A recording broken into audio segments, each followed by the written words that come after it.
अस्सलामुअलैकुम दोस्तों, welcome back to our channel find Urdu. Indecisive का मतलब है वो शख्स जो कोई फ़ैसला लेने में मुश्किल महसूस करता है या जो जल्दी डिसाइड नहीं कर पाता।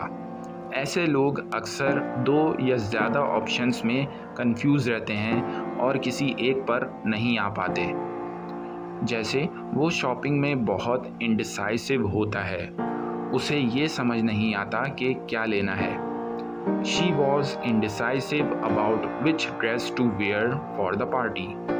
वो इस बात पर इंडिसाइसिव थी कि पार्टी के लिए कौन सा ड्रेस पहने।